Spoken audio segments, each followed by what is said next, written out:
Hey, Brian, it is so good to see you. I've got Same here.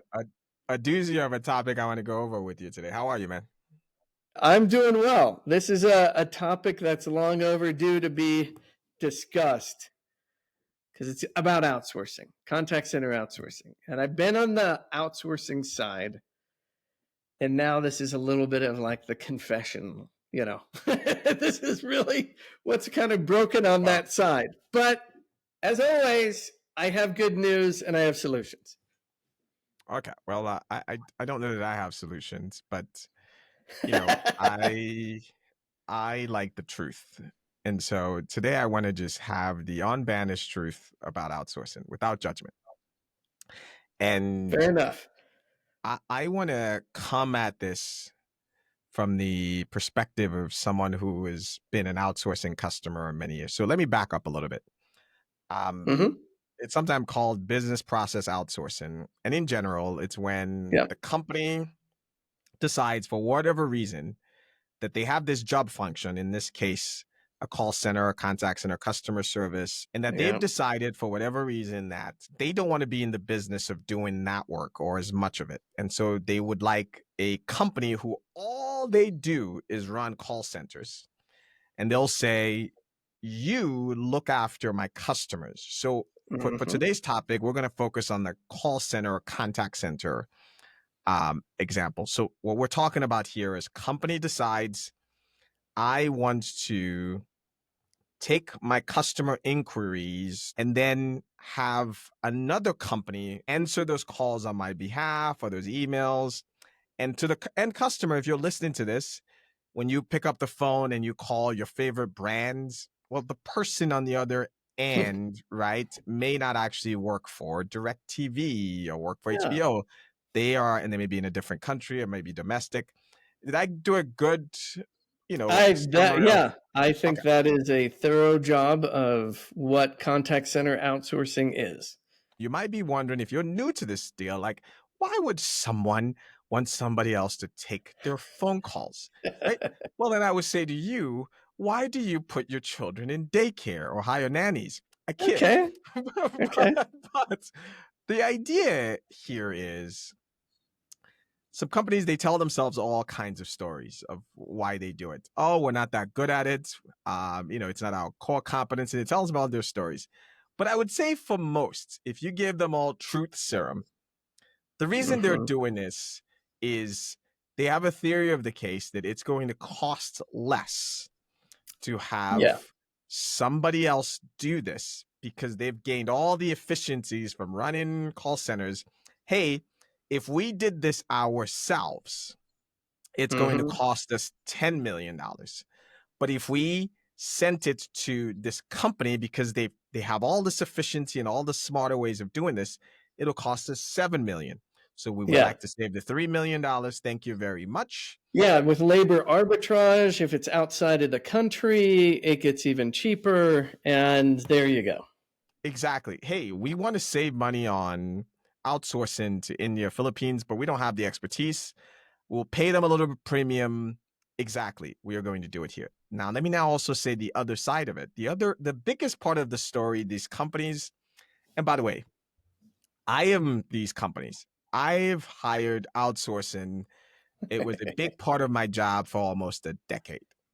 One of the other things we tell ourselves is there will be no degradation of service by doing this outsourcing. So, in other words, Yeah. the Sure. Why not? daycare will love my kids exactly the way I love them. They would lay their lives down for them. That's the Okay. other story that we tell ourselves. Okay, I would like you then to now go tell me the motivation for BPO companies, in the early stage when they reach out Yeah. to me. Yes. What stories are they telling themselves when they're like, "Hey, Amos, I would like to take over this thing for you." Share with the audience what is like on the other side. Yeah. What it's like on the other side. Unfortunately, I would say that they're not always honest with themselves because it's like, Neither is the company. hey, we're the pitch is we're the experts. Yep. We're better at this than you are. Yep. We're going to have a better employee experience, which leads to a better customer experience. We're going to be much more efficient. There's all of these benefits to having us as a strategic partner to really drive costs down and revenue up for you. And as I said in my report last year, the Crisis in Contact Center Management, clients don't believe that anymore. And I call that the contact center outsourcing fallacy. It's not better. Yeah. And at the end of the day, we kind of all know it's cheaper is the main driver. Yeah. I mean, look, you've got to tell yourself a story, right? I mean, yes, you tell yourself the story. I want to move forward in the deal, right? So I remember when I used to do this, I had now made the decision that I'm going to go outsource this part of the business, put all the motivations aside. Now, I can't exactly Google outsourcing companies because then I get 50,000 results. I'm glad you said that because I was head of marketing for a few of these BPOs, and they're like, "Come on, it's search engine optimization. Like, people don't search for multi-million-dollar projects just Googling." No, I don't. So then I have two vehicles that I usually use, and I think most people who do this, they do the same thing. Number one is referral. So good old word of mouth, because I used to work at this place, or I know somebody tells me these guys know what they're doing, or, I talk to someone, I do that. And then number two is some sort of bids process, in that they put out an RFP in a formal sense. Or you go hire, which is kind of doing the same thing. You have these brokers who are like, we'll do the vetting for you. These are the methods I've used. But for today's deal, regardless of what it is, right? Let's put the referral one aside. Let's focus on the most common path, which is through some means, I now have a list of people who are invited to come wow me. So tell me what happens on the other side. So you are on the other side and you are on this list to come bid. So you're excited to be on the list. It goes through sales and marketing is the process. And they have to fight for allowing the company to bid on it, because sometimes other departments and like operations like, no, we don't want, we want these perfect clients. Why wouldn't operations want to bid on it? Operations wants perfect clients. Okay, well, right. So, give me an example. Give me an example of an they're going to pay really high prices. They're not going to make too many demands. It's going to be easy work to do. It's, low complexity, high volume, and I will make high margin. I tended to not be very popular. So I was in the gift business, so flowers. So my demands were like, hey, listen, I need you to 10x your staff on Valentine's Day and Mother's Day, but only for 10 days. And at the end of those 10 days, I need you to go from 10x back to X. So I now see why some of the responses I get. So I take it the ops people were like, yeah, nope, let's stay the heck away from that. Sounds like a nightmare. Okay. Well, and funny enough, we realized that we were on the opposite sides of that. And there was quite a discussion at the BPO I was at about, do we really want to take on this kind of business? And, it's a fair point. I mean, that kind of volume spikes, those are difficult. There's no doubt. Okay, so now let's say the operations people, sales and marketing people, they come to an agreement. Yes, we're going to do this. So now what? The interesting thing is the client, whether someone's helping them or not, usually has this process. Oh, here is the request for a proposal, and you can ask, certain questions submitted by this time. We'll answer them. You give us a response, and then they have all these dates and timeline to a decision process, and then including we want you to launch on this date, this quantity. This process is almost entirely run by sales and marketing. Huh. Okay. So it kind of makes sense. What I usually get back are pretty slides.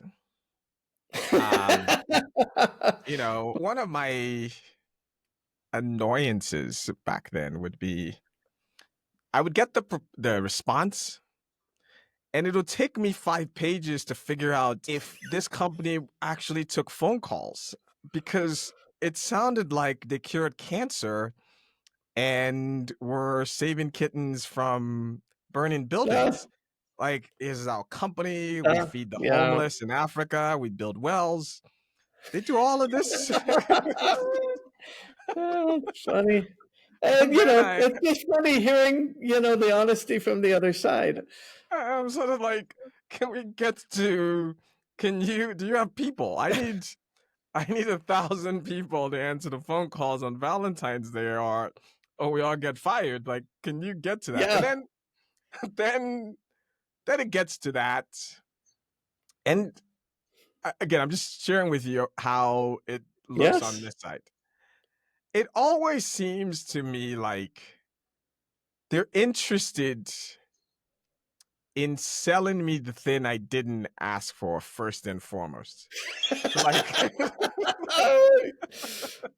like it's I like wish I had you saying these things to a lot of the companies that I was working for. But go ahead. like I again, this is a real life story. My Mm-hmm. problem is that for this Valentine's Day coming up, I literally need to 10x my population for a week and a half. Yeah. And then the proposal will start with, all right, we are building wells for, children in Africa, Like, I get to the point. And then I'm thinking, all right, here it comes. Oh, we are a BPO company. They're going to tell me about the 10X. But nope, nope, nope, nope, nope. We can actually build your IVR for you. We can improve your CSAT scores because we have these tools, we have these processes. And I'm kind Yeah. of like, can we get to and then eventually they get to what I have really asked. So help me understand, right? Like, is that all sales and marketing trying to upsell me, or what's going on there?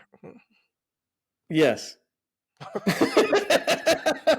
And really what it is talking about these basics, we sound like everybody else. So we're just going to talk about something else Okay. and make it look like then it's better. It's a better story. And also you'll see these great case studies and everything like that. I had a boss who's like, every BPO has their great case study or few case studies, and they quote on everything. And it's like, you got to at least have them. At the end of the day, does it really mean you're going to do a better job? And that is that challenge. But I'll also go with, while we're on this proposal thing, from the client side, from the BPO looking at the client, like, everybody does this kind of the same thing, and we build our library of responses, and it's like, yep, that response, that question, yep. And it's like, what does the client think they're going to get from asking all of these questions, getting back a document that's usually, over 100 pages, Right. then with appendices and all of these other things? And it's like, oh, It's really? theater. Did you need all that? And is that going to be able to give you the information you need to make a decision? And then I see these on the client side, they have these big meetings and checklists and all these teams deciding Spreadsheets. who's been in it. winning and all of this, and it's like, so you tell me about that.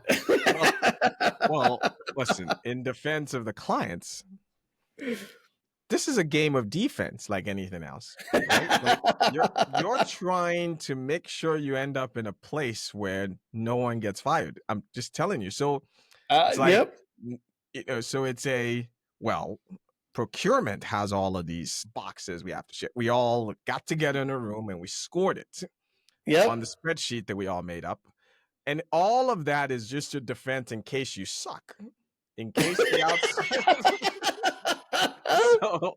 So then we can go, well, who could have known that they suck? Look at the scores, not just me. Yeah. Supply chain, IT, everyone said hands. You can't fire all of us. So,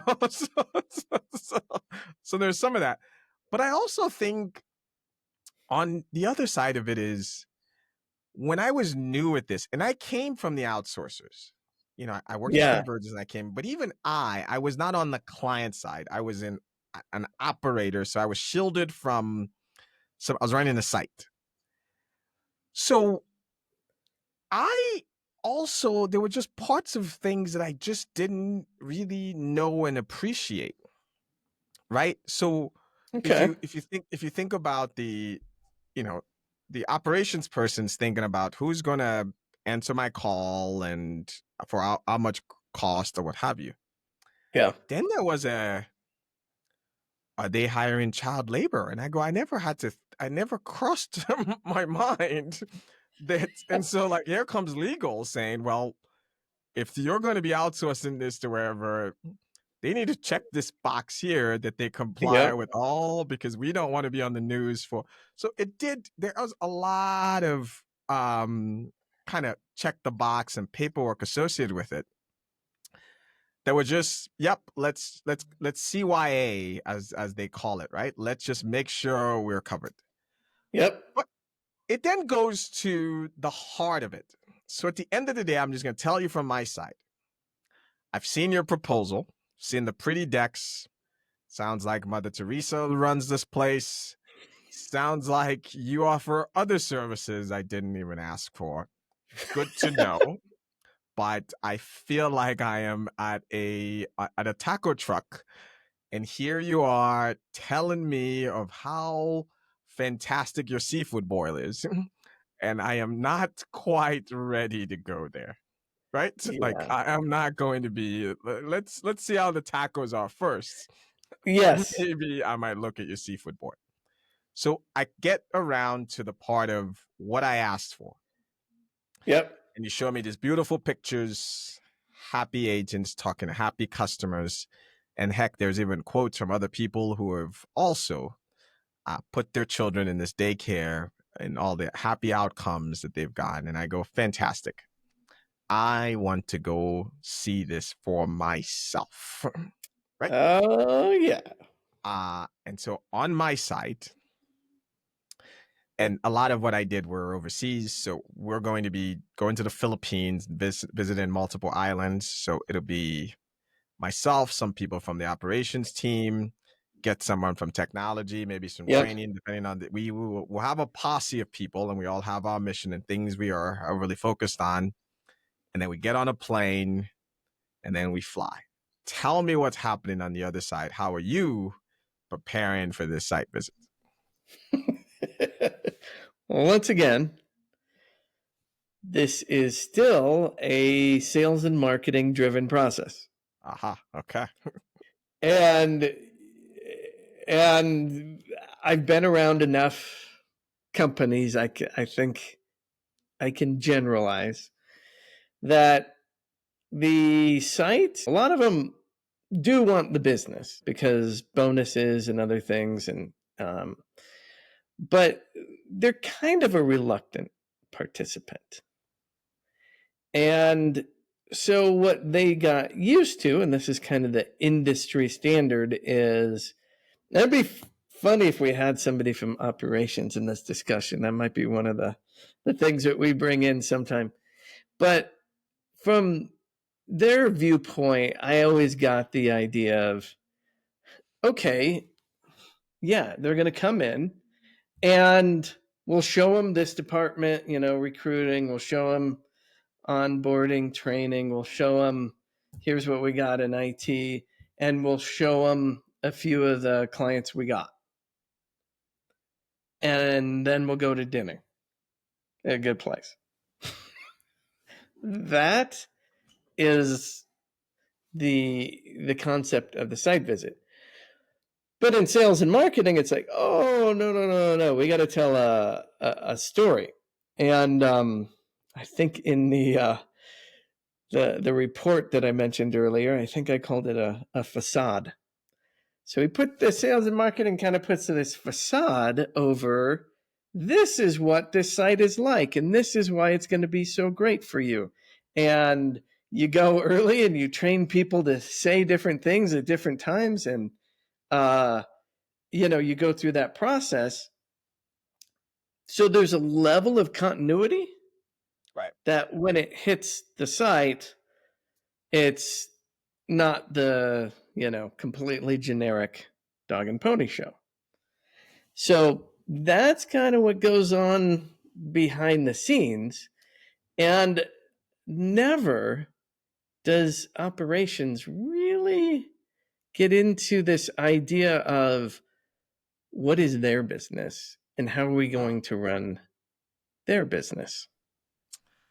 It is interesting you say that, because I have been to, I am not exaggerating here, 50 of those dinners, if not more, because They're this good may be dinners, man. they were phenomenal. Some of the best meals I've had. I mean, this maybe says a little more about me than I want to, but we turned over a lot of outsourcers every single year. So there was not a year that I was not shopping for new ones. Sometimes I fired them, sometimes they fired me. Yep. And so by the time I'm 2 years into this, you're jaded from all. I don't even read just so you know, those of you listening, I don't even read the front of your proposal anymore. I skip all the way to where's the thing I asked for? How much does it cost? How are you? What's your staffing plan? And that's all I locations and price. Yep. Because I got that. Okay, so we have this dog and pony show. And I always feel, I mean, I get it, right? Because I'm a contact center person. I get this. These are the best and the brightest and all of that. And I was more concerned with, particularly when I was overseas, like, where is the actual place? And then I would get into questions because I know, my team cared about, like, you're working with our competitor. Are they on the same floor? Like, little operational logistics things. And we were always in this chicken and the egg place where, and I want you to opine a little bit about this, is they always hid behind everything here is just theoretical, Moss, until we get into a contract. I cannot tell you this is your site. I cannot say, right? So, like, I can't commit too much. But yes, hypothetically, you will be in a place like this. Well, yes, hypothetically. Hey, am I going to get that? I really like that operator. That gentleman who took us to dinner or who showed us around, can he or she be on my account? Well, possibly, but sign here. And I'm like, well, so tell me a little bit about that dance where the site visit, at least for me, very quickly you learned it was not representative at all. Maybe it is, maybe it isn't, but it wasn't meant to say, hey, we've thought about you. We're going to put you here. We're going to put your thing here. And by the way, here's this gentleman. He's going to be running your site. This lady is going to be running it was always, these are our fine people, which I knew to meant these are our best people. But are you going to staff the best people on my team? Yeah, it was a constant question. Once again, this is a sales and marketing driven thing. How much does operations want to commit on that side? Because they always want to show you the best people. And those best people are the best people doing a great job on other accounts. Correct. And you're not going to get those people.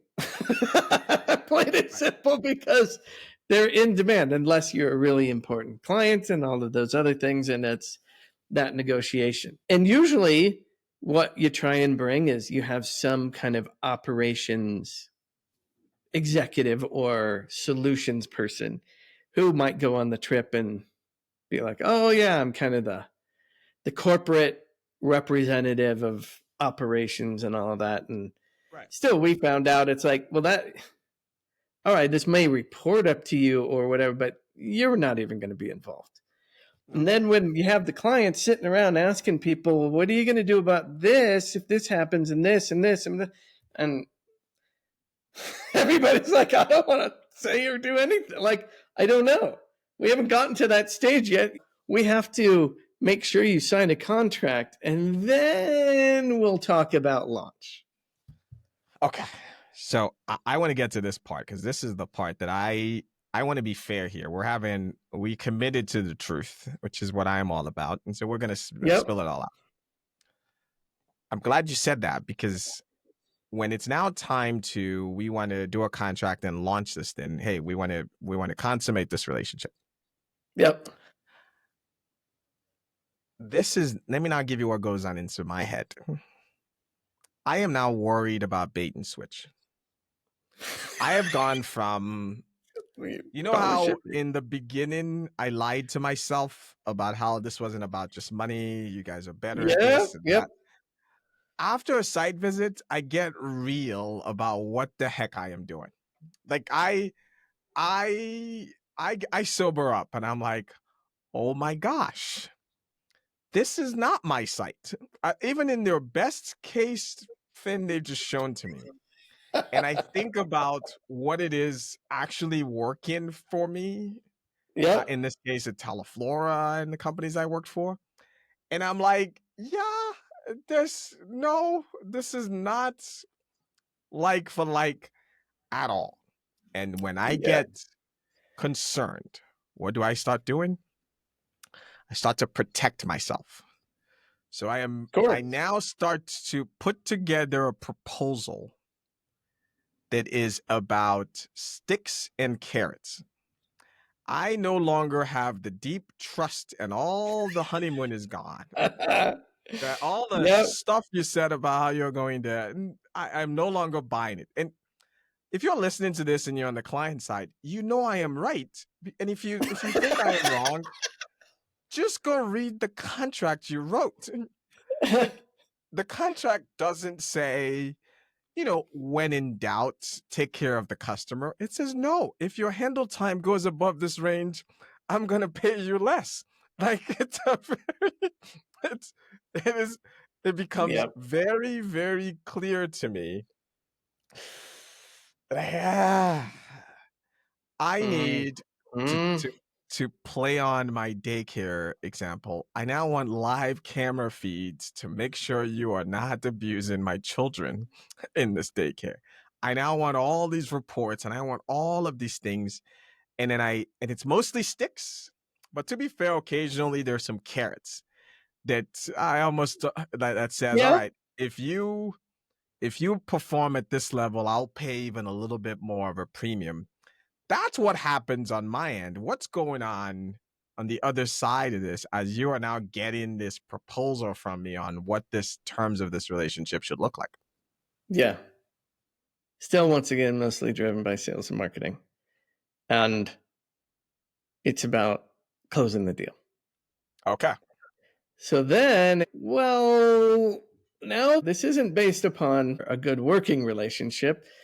This is now, okay, the clients come back and they want all of these stipulations, all these things in the contract and the T's and C's, and you go through all of that, and it's sales, really trying to push this through, and where you have then a lot of other people who, with legal and other things like and operations, like no, we can't agree to that. It can get contentious and all of those other things. And it's funny because ultimately what's happened is, from what you just described, it's like that now then on both sides. Okay. We don't trust the client doesn't trust us.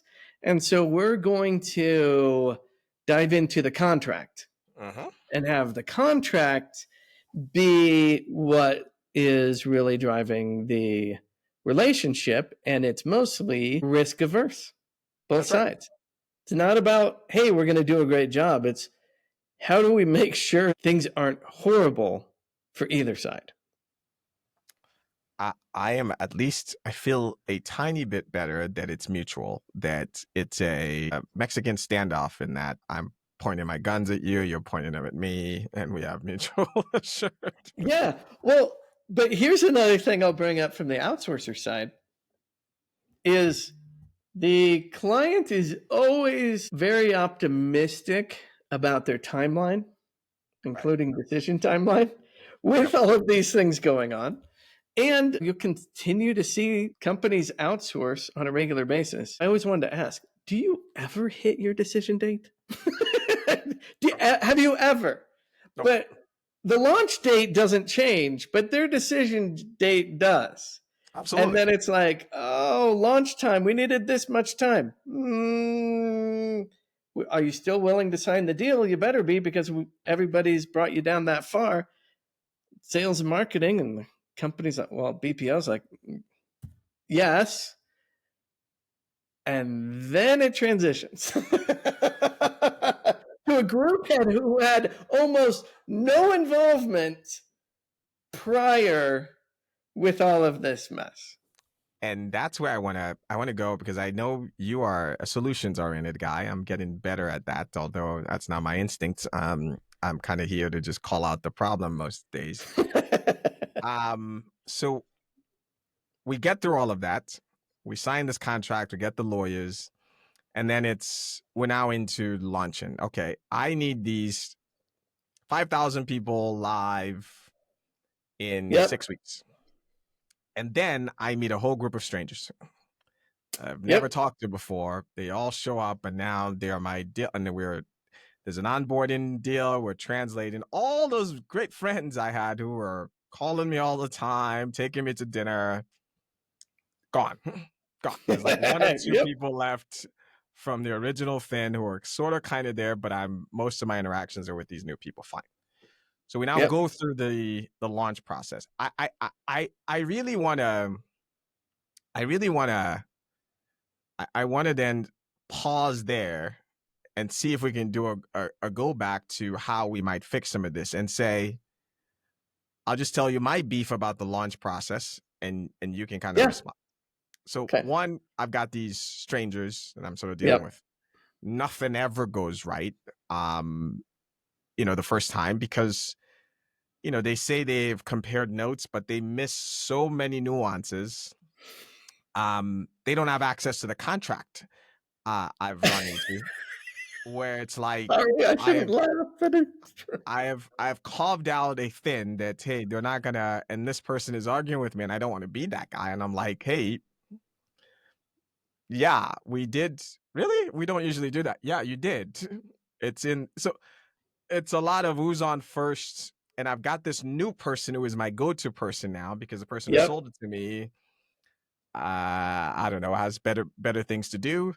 So now we're going through all of that. And then it's a whole relearning. And from this point on, I am thanking God I put all of those provisions into the deal.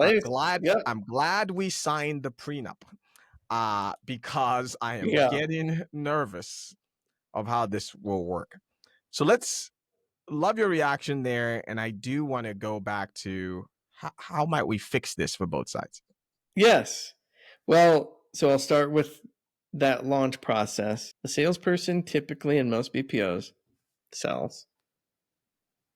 And it's as soon as it's sold, they're on to something else. Marketing's just in the background, and great. You move on and go try and sell a different client.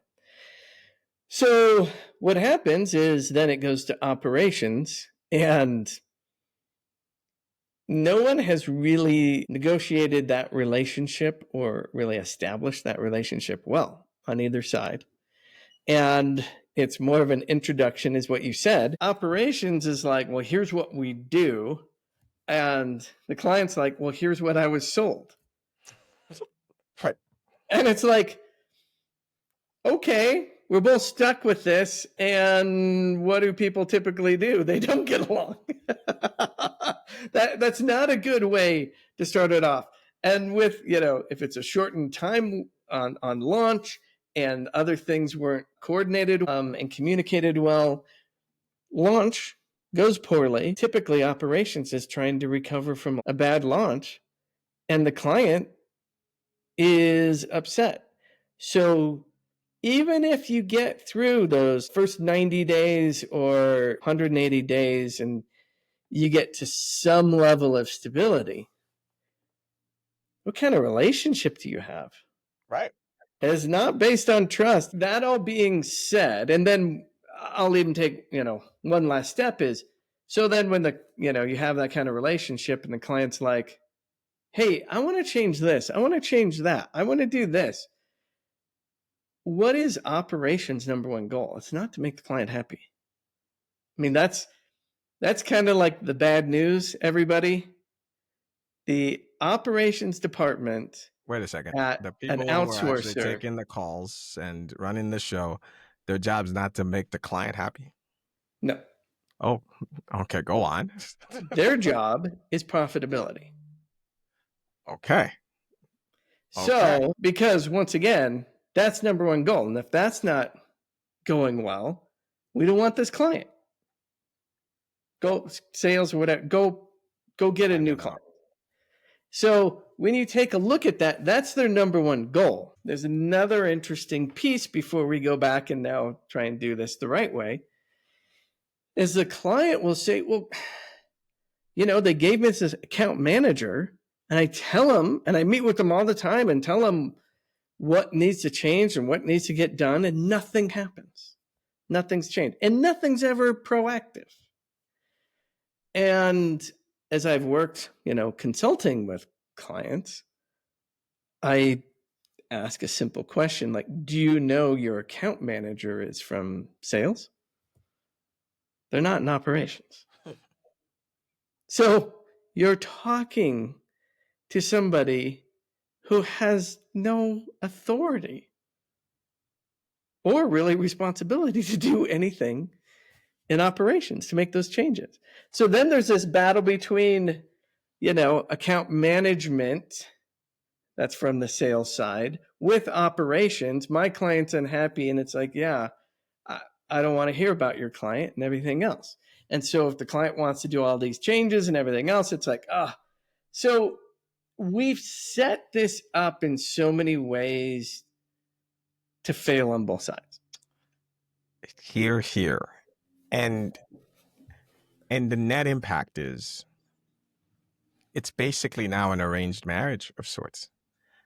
One where it's like, I have to do this, then this is your business. I don't trust you. And, it's constant battle. It's business reviews are chaotic. I go to business reviews and I remember them, oh, gosh, it was the outsourcers gently trying to defend themselves by telling me in the nicest possible way that it's really my fault as the client as to why I'm sure that went over well. things were deal. Yeah. And then I'm waving the contract and the sticks and like, Yeah.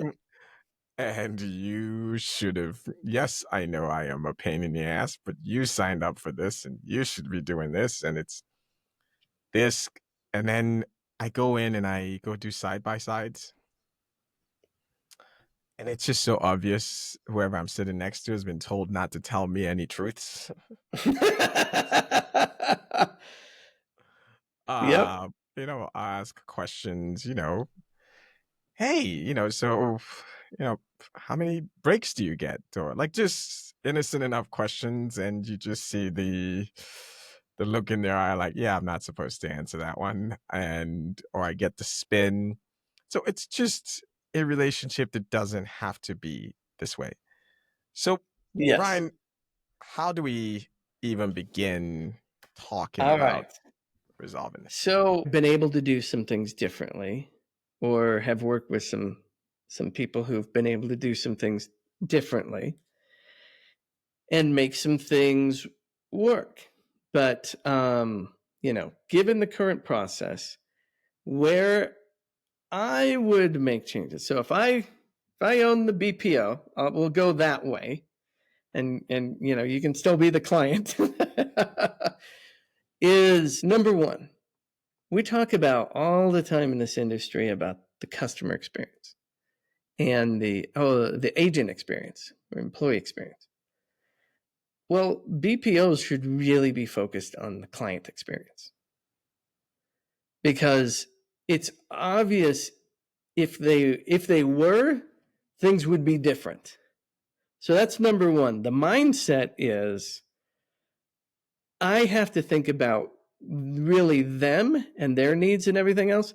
I'll get my profitability if I'm successful with the client and their experience. There's that number one. Can I make that leap? Then, if I'm the BPO, I would turn around and say, okay, why would the client trust me? And the client wants to know that I can understand their business and operate effectively and all of those things. How can I do that if I don't know anything about their business? So in this sales process, and without trying to sell value add and everything else, I want to go do an assessment on the current work. So I am going to make an investment with the client and say, I want your business, but this is best for both of us if we do it right and we work together. So I would like to come in, do assessment, and you'll learn some additional things about it. But for me, also, me, and with Fifth Talent, I'm also going to do this kind of assessment from an employee experience assessment too, about where are things, because as what we know in Fifth Talent, that employee experience, that agent experience, drives customer behavior, and what drives agent behavior is how they're managed. So knowing that is one of the biggest things, I don't want to just do a mystery shopper or whatever it is, or just do side by sides. I want to know really what are the real factors that drive success, and its management is huge. So how do you manage it? What's the philosophy? And then how can I take the best of that back to me? Which I may even do some interesting things on launch to have some of my maybe trainers or even supervisors come see you and sit at your site for a couple of days beforehand. And it's like, and people say, well, yeah, that seems like a good idea. It's like, people do it. So that's number one. And you're trying to get this relationship of, how do we best work together? So you do need those people to meet with each other, the client and those individuals kind of doing the assessment. But there's a problem, because who does the assessment usually? What department is that? I mean, it's not operations. No. It's the same sales and marketing people. Yeah, or they have, a professional services group. Third party or value add group who's going to come in and say, well, we can now figure out all the value add. This is something that a lot of people don't realize. It's a basic principle in the industry, but in outsourcing for BPOs, is if it doesn't come from operations, it's not going to have buy-in. Because if consultants come, or the professional services or somebody outside of operations goes and says, operations, here's all the things that you need to do to be great and better and all of that, and it's like, what do you know? No. Or it's like, oh yeah, sure, whatever. And it's like, I'm going to go do whatever I want to do. So that's the other key, is how do you start to bring operations to the table early, And they're the ones who should be, I am going to anticipate that I am going to take on this client's business, and I'm going to be having this relationship with them for a long time. I want to be at the head of it. Even if sales and marketing is helping bringing all this together, the best sales approach is to have operations involved right from the beginning. And then when you get to the proposal, oh my gosh, you might actually have a proposal that talks about here's what we're going to do for you and how. Here. There's so much there I want to unpack. Okay. The first one is, it's never even come up the way the people are managed in the conversation and negotiating any BPO deals. And I've done, Yeah, I know. I've been on all sides of tens of millions of these things over the years. And that's interesting because I think those are all the anxieties that ends up being written as these clauses into the contract. Like, but we never actually have the conversation of, hey, listen, what's your management philosophy? We just sort of assume a contact center or a call center is a call center is a call center. Meanwhile, if you're listening to this and you are a client, you know damn well you always knew that wasn't true. Like, I mean, I can't. Sorry, that's good. There is just a market difference. So I remember I used to run a shop for Coca-Cola in the early 2000s. And Brian, you should visit this place. We built this thing in Tulsa. Touch screens. This is 06. Touch screens in the Probably room, beautiful. like Xbox in the break room. Like we were. Yep. And I would go visit the outsourcer. Like I was like, yeah, we're not at my shop anymore. That's just physical amenities, right? And then you kind of like, okay, well, they're trying to save money. Great. But I never bothered, not like the centers I ran were perfect, but I never bothered to ask, well, how do you manage people here? It just didn't, but there was, what you're saying now is so obvious because, well, that's why I wrote the things in the contract I wrote. Because I was instinctively like worrying, like, yeah, I'm not really sure. So that hits me between the eyes for sure. That this revolutionary thing you are saying, that is, hey, how about you bring the people who are going to be managing this people to the conversation early on, and we actually have an understanding of how do you manage, how do you run this operation, how are people treated, how do you coach, how do you develop any of that kind of thing. That's like step one, baby step, which is now just so obvious. And then the other thing you said, which would be music to the ears of every client who's listening to this, is, oh, and their answer is, well, this is our overall philosophy, but none of that matters to you because you, Mr. Client, are a special snowflake.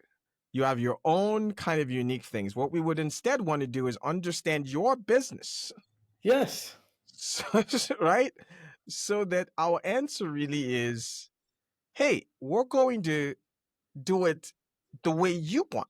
Together, we can make this even better.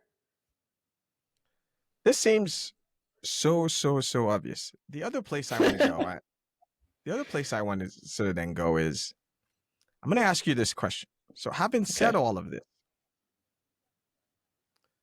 not the status quo, but what is the differentiation between outsourcers? So like outside of costs and location and kind of what would you, if there was a Brian BPO tomorrow, what would be your differentiation? Oh, if it was like my company, I was the BPO and I got to decide what to differentiate on. Yeah. Yeah. Well, I guess I should bring the audience a little bit up to speed about Fifth Talent and what we Yes. do, and what we discovered was the number one thing that impacts customer behavior, spend, loyalty, your profitability, is how agents are managed.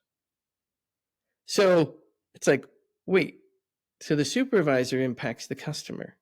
Yes, because the way the agent is managed, the agent wants to do a great job for the customer, but guess what? They're driven into all the process, all kind of the carrots and sticks, all the metrics and everything else, that it's like, if I'm going to outsource it, I'm going to force them to do it one way. And the agent usually can't be themselves. They can't make that human to human connection. And they find the job pretty miserable. They are disengaged. And therefore, the customer senses that. So does the agent. It's like, this is not a great conversation. And I don't feel like there's a lot of trust, and this isn't great. So everybody loses in that situation. Right. And what we call that is grind. When you are preventing somebody from actually helping customers, on a human level, that is grind. And that is what drives down performance and customer, behavior and all of those other things. But because what an agent really wants, and oddly enough, we all want it, is meaningful work. It's more important than pay, benefits, who I work for, great company to work for, all of those things. No, it comes down to, if I feel like this job is meaningful because I can really make a difference for other people, whether you're an accountant, whether you're a call center agent, doesn't matter. They have found that is, in this whole body of research called meaningful work, they found that that's the prime motivator. And the prime negative motivator, what we have discovered, is this thing called grind. And if you take those two factors, which we do in our survey, we found, and this was shocking when we found it, that intent to quit was influenced by those two factors more than everything else you can think of combined. Wow. So, we're in a people business. So why? So if I'm a BPO, right, I'm going to say I'm in the people business.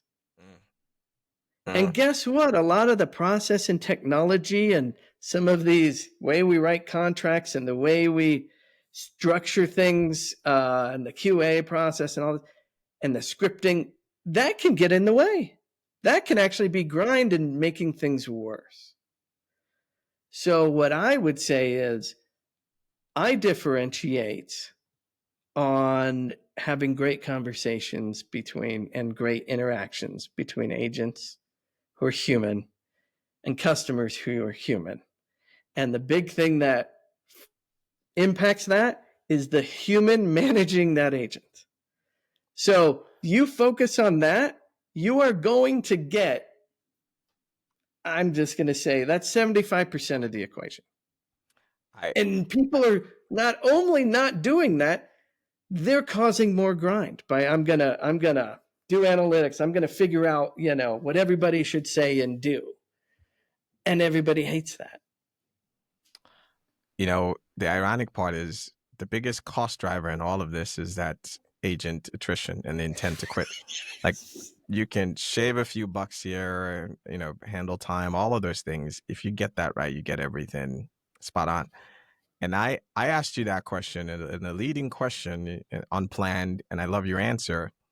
And I think that was going to lead us into part two I want to talk about, because in the next conversation we have, and I want to talk about why the missing opportunity, why not only are BPOs not focusing on the fin, the human to human connection, which is why they exist. I'm actually seeing them lean away from it and lead in with technology. I guess it's this twisted logic, which we're going to get to on Correct. in our next conversation.